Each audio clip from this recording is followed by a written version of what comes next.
Avô é preso acusado de estupro contra a própria neta de apenas 11 anos. Segundo as investigações, os abusos contra a criança eram contínuos. Em Limeira, homem é morto a facadas após briga por som alto. Guarda Civil Metropolitana de Piracicaba apreende 145 tijolos de maconha. Brasil registrou mais de 21 mil desaparecidos de janeiro a março deste ano. E você vai saber como é calculada a hora oficial do Brasil e dos 4 diferentes fusos do país. Hoje é terça-feira e esses são os destaques do RC Notícias que começa a partir de agora.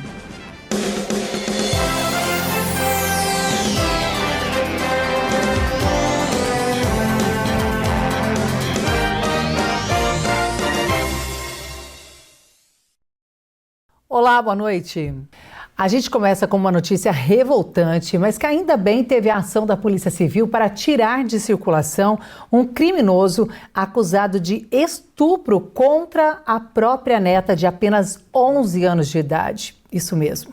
Equipes da Delegacia de Defesa da Mulher e da DISE realizaram hoje pela manhã a prisão desse indivíduo na casa dele, que fica no bairro Jardim Guanabara. Segundo informações, os abusos contra a criança eram recorrentes e ele aproveitava momentos em que ficava sozinho com a vítima.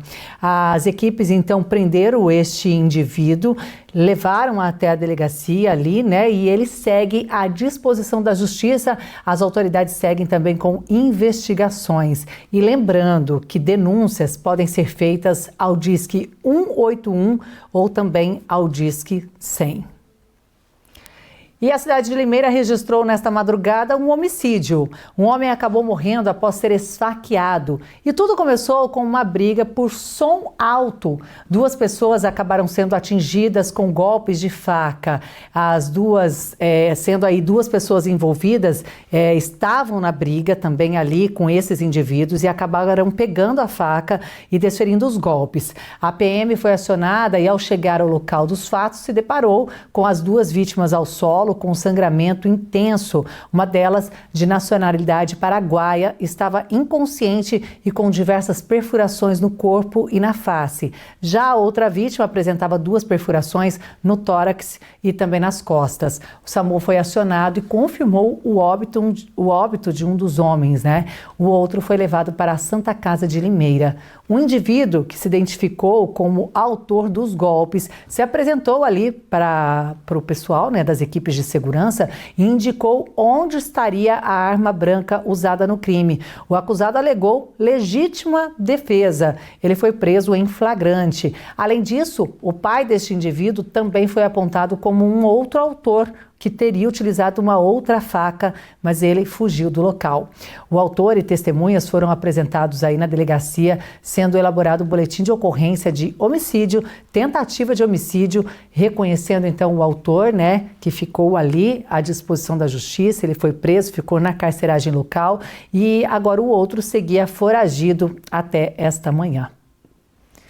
E a Guarda Civil Metropolitana de Piracicaba apreendeu uma grande quantidade de drogas na tarde de ontem, após abordagem a um veículo clonado. O condutor tentou fugir, mas acabou sendo abordado e após a fiscalização e vistoria dos sinais identificadores, foi confirmado aí que o veículo era sim, de fato, um clone de um original do município de Marechal Cândido Rondon, que fica no Paraná. No interior do carro foram localizados 145 tijolos de maconha, uma balança de precisão, uma faca e também um rolo de plástico filme. No ato da abordagem, o indivíduo confessou que havia drogas no veículo e, em consulta aos sistemas, constatou ainda que o condutor era procurado pela Justiça, com mandado de prisão válido até 2037 por tráfico de drogas, com uma pena restante de 5 anos a cumprir. O indivíduo e o veículo foram conduzidos ao DEIC e ele permaneceu preso. Agora, um dado alarmante e triste. O Brasil registrou mais de 21 mil desaparecidos de janeiro a março deste ano. Uma média de 234 pessoas desaparecidas por dia. Muitas delas são encontradas em poucos dias, mas parte das famílias, convive com a dor por anos. Em outubro de 2009, a filha de Sandra desapareceu. Ana Paula Moreno Germano tinha 23 anos quando saiu de casa para trabalhar e nunca mais voltou. Pelos levantamentos que eu fiz, trabalho que eu fiz, investigação que eu fiz, que fique bem claro que a dona polícia não trabalhou nisso, quem pegou a minha filha pegou no portão da minha casa. Embora eu não descarte nenhuma possibilidade, porque cabeça, coração e mente do ser humano, só Deus habita, né? Segundo dados do Ministério da Justiça e Segurança Pública, de janeiro a março deste ano, foram cerca de 21 mil desaparecimentos no país. Em todo o ano passado, foram 85 mil casos. São Paulo concentra o maior número de desaparecimentos do país. Foram cerca de 20.500 casos no estado. Na sequência, aparecem Minas Gerais e Rio Grande do Sul. Neste ano de 2026, dos 21 mil casos registrados, mais de 5 mil foram em São Paulo. Minas Gerais e Rio Grande do Sul também seguem entre os estados com mais ocorrências. Crianças e adolescentes representam cerca de 1/3 dos desaparecimentos. Na internet é possível acessar o Cadastro Nacional de Pessoas Desaparecidas, com informações sobre os casos registrados.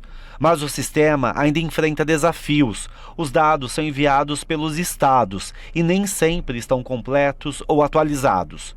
No ano passado, mais de 57 mil pessoas foram localizadas em todo o país. Geralmente são situações que envolvem setores mais vulneráveis da sociedade brasileira. São necessárias várias estratégias aí, principalmente sociais, para evitar essas situações. Quase 20 anos depois, Sandra ainda espera a resposta pelo desaparecimento da filha. É um luto inacabado, é um luto assim, todos os dias você sofre por algo que você tem resposta. Esse tipo de ferida, o tempo não cicatriza, o tempo não se incumbe de resolver.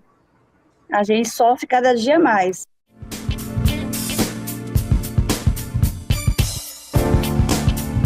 Vagas de emprego hoje em Rio Claro para gestor de operações, ajudante de motorista, operador CNC, tapeceiro, auxiliar de expedição, costureira, auxiliar de produção, encarregado de obra, marceneiro e mecânico de manutenção.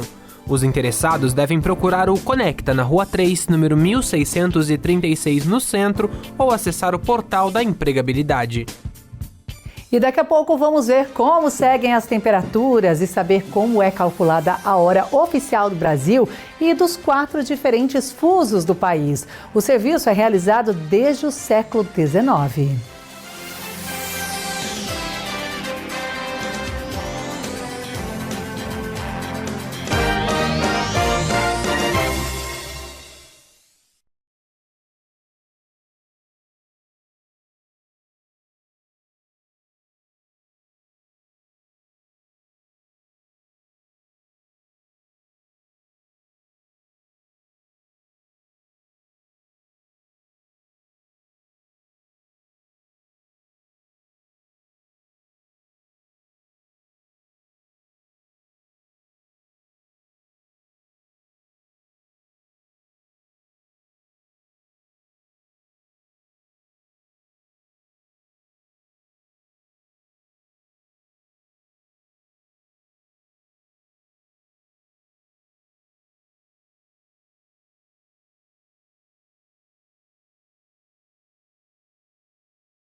Já estamos de volta e para falar de assuntos polêmicos na sessão da Câmara de ontem, entre eles, os vereadores voltaram a cobrar explicações da Prefeitura sobre uma série de problemas que se acumulam e entre eles, olha só, a invasão do sistema do IPTU, repasses que não chegaram em entidades sociais e falhas no atendimento a crianças na rede pública.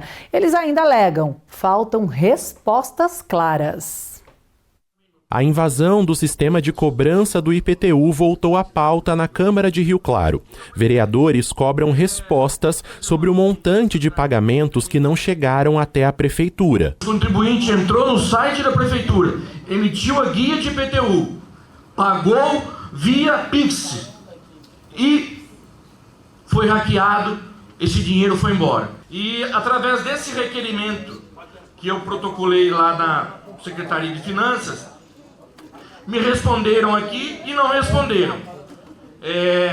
Tudo indica que essa conta vai cair novamente no colo do contribuinte. A suspeita de invasão ao sistema de cobrança do IPTU foi confirmada pela Prefeitura ainda em fevereiro. Na época, a emissão online de boletos chegou a ser suspensa após a identificação de possíveis fraudes nos QR Codes. Ainda em fevereiro, a secretária de Finanças esteve na Câmara em uma audiência pública para prestar esclarecimentos sobre o caso. Em março, a secretaria informou que o sistema estava sendo migrado para a investigação e que não era possível saber o valor total pago pelos contribuintes. Já no início de abril, disse que o serviço tinha sido normalizado, mas sem apresentar decisões sobre o caso. Agora, mais de 2 meses depois, a cobrança por respostas volta à Câmara. Outro tema que voltou à discussão foi o repasse de recursos para entidades sociais do município. Pelo cronograma, os projetos deveriam ter sido aprovados até o fim de março, com repasse previsto em até 15 dias úteis, mas segundo vereadores, mesmo com valores já vinculados, entidades ainda não receberam os recursos. Eles já tinham a planilha do cidadão que queria apoiar esse projeto. Todo mundo lá regulamentadinho, registrado, que ia doar os 50% do IPTU. Tiveram que chamar as pessoas, agradecer e dizer que devido à não aprovação do Poder Executivo, não vão poder contar com esse dinheiro. Na educação, 2 denúncias chamaram a atenção. Uma sobre a falta de vagas e estrutura para atendimento de crianças neurodivergentes no Centro Integrado Multidisciplinar. E outra sobre a situação da Escola Municipal Darcy Reginato. Os pais vão no SIM e lá no SIM existe uma fila de mais de 4.000 crianças. E não se tem uma previsão de atendimento a essas crianças. Só que a educação e a saúde, que são responsáveis por esta situação das crianças neurodivergentes, que são responsáveis em fazer essa inclusão do ensino, eles não fazem. Eles fazem vista grossa e as crianças ficam nas classes de aula sem ter o apoio necessário. Semana passada eu tive numa outra escola que foi a que mais me impactou, e lá são 4 andares, é a escola Darcy Reginato. Lá a acessibilidade é 0, o elevador está quebrado, aqui é o banheiro com o teto caindo ali, né? O elevador não funciona há mais de 1 ano, o banheiro se encontra nessa situação. Aí na próxima foto, eles mexeram ali no teto, um cheiro insuportável de bolor, porque não tem exaustor, não tem janelas. O teto, agora em 2026, está pior do que eu encontrei no ano passado. Está sem o AVCB, que é a licença dos bombeiros. Não tem uma saída de emergência para as crianças descerem. São escadas. É um prédio que não atende crianças PCD. Isso aqui é o pátio das crianças. Isso aqui foi em 2025. Vejam só a mudança, seu presidente. Olha só que melhoria boa que o prefeito fez aqui no prédio, ó. E aí eu me deparo com um preço de 4,2 milhões de reais investidos para crianças de 6 a 10 anos de idade, que tem que subir 4 andares para ter acesso às salas de aula. 90 crianças no período integral que dormem lá, passam o dia inteiro nessa situação predial. extintores vencidos. 2026, vencidos. Já era para ter feito a última manutenção em 2025. Já estamos no mês quase 5 de 2026, não foi feito. As críticas se repetem em diferentes áreas, mas tem um ponto em comum: a falta de respostas claras ou consideradas evasivas. Na Câmara, a cobrança agora é por posicionamentos objetivos e prazos definidos por parte da Prefeitura.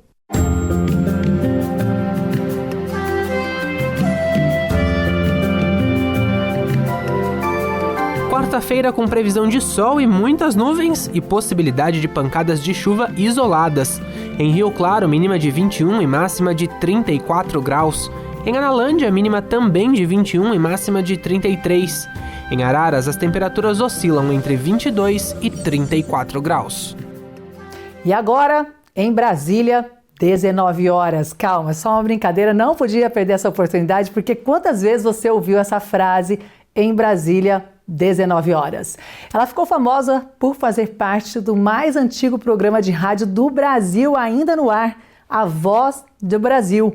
Mas você sabe como é calculada a hora oficial do país e dos 4 diferentes fusos? O serviço é realizado no Rio de Janeiro desde o século XIX pelo Observatório Nacional. A gente mostra para você como a tecnologia se modificou com o passar dos anos para garantir exatidão, seja nos ponteiros ou também nos displays. Antes que houvesse baterias, displays, relógios analógicos ou digitais, a definição da hora era feita pela observação humana dos astros. Em 1827, 5 anos depois da Declaração de Independência do Brasil, Dom Pedro I inaugurou o Observatório Nacional, que passou a ter como atribuição definir a hora oficial da então capital, o Rio de Janeiro. Fundamentados na localização dos astros celestes, os cientistas utilizavam diversos instrumentos para medir o tempo. Esta é uma parte de uma pêndula utilizada na década de 40 do século passado. A medição antes dos relógios atômicos era baseada na observação astronômica. Passagem do Sol pelo meridiano do local, do Observatório Nacional, e a observação da ocultação de algumas estrelas pela Lua à noite. E essas observações serviam para você determinar a marcha das pêndulas, que as pêndulas eram corrigidas periodicamente por observações astronômicas. Foi assim durante quase um século e meio. A partir de 1967, a definição da hora em todo o mundo começou a ser determinada pela frequência de átomos. Esse foi o primeiro relógio atômico do Brasil, que funcionou a partir de 1970. Esses equipamentos são capazes de medir a hora com máxima precisão. Eles operam com um átomo de césio-133, considerado padrão para a finalidade. O césio-133 não se confunde com o 137, que tem potencial radioativo. A hora oficial do país é definida a partir da média calculada entre um conjunto de 10 relógios atômicos do Observatório Nacional. A precisão é tanta que atrasos de 1 segundo em relógios atômicos levariam centenas de milhões de anos para acontecer. O sistema chega a contar o femtosegundo, que é um quatrilionésimo de segundo. Mesmo depois de Brasília se tornar a capital do país, a hora legal dos 4 fusos horários no Brasil continua a ser medida no Rio de Janeiro. Mas nem todos os dispositivos estão ajustados com a hora oficial do Brasil. Smartphones, por exemplo, obtêm a informação pela sincronização automática dos servidores internacionais. Para determinados setores, a hora oficial do Brasil é crucial, já que precisam de certificações para o cálculo de prazos. Os sistemas bancário e judiciário contratam o serviço oficial do Observatório Nacional para garantir exatidão em todas as operações. Nós temos um sincronismo público, qualquer cidadão pode acessar, e temos com os mesmos equipamentos, a mesma qualidade, o sincronismo certificado. Aí algumas empresas têm equipamentos que se sincronizam com a gente e nós mensalmente emitimos o certificado comprovando que elas estão sincronizadas. Aí temos como exemplo Caixa Econômica Federal, Bradesco, Itaú, e daí vai, Serpro e outras empresas. É isso então, a gente vai ficando por aqui, mas amanhã tem mais, viu? Na primeira edição, ao 12:30, eu te espero. Desejo um ótimo descanso, uma ótima noite. Até lá. Tchau, tchau.